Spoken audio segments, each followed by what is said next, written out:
ಕಾರ್ಕಳದ ಯೋಧ ಹೆಬ್ರಿಯ Sachin Shetty black cat commando ಆಗಿ ನೇಮಕಗೊಂಡಿದ್ದಾರೆ.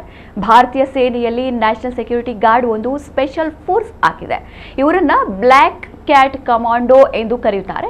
ಕೆಲವೇ ಆಯ್ದ ಸೈನಿಕರಿಗೆ ಮಾತ್ರ ದೊರೆಯುವ ಅತಿ ಕಠಿಣ ತರಬೇತಿಯನ್ನ ಯಶಸ್ವಿಯಾಗಿ ಪೂರ್ಣಗೊಳಿಸಿ ಇವರು ಎನ್ಎಸ್ಜಿ ಬ್ಲ್ಯಾಕ್ ಕ್ಯಾಟ್ ಕಮಾಂಡೋ ಆಗಿ ನೇಮಕಗೊಂಡಿದ್ದಾರೆ. ಸಚಿನ್ ಶೆಟ್ಟಿ ಹೆಬ್ರಿಯ ದಿವಂಗತ ಜಗದೀಶ್ ಶೆಟ್ಟಿ ಮತ್ತು ಸತ್ಯವತಿ ಶೆಟ್ಟಿ ದಂಪತಿಯ ಪುತ್ರ.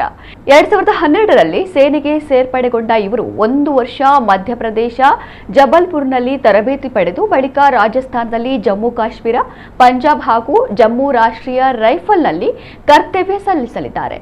ಪ್ರಸ್ತುತ 60 ದಿನಗಳ ತರಬೇತಿ ಮುಗಿಸಿ ದೆಹಲಿಯ ಕರ್ತವ್ಯಕ್ಕೆ ನೇಮಕಗೊಂಡಿದ್ದಾರೆ.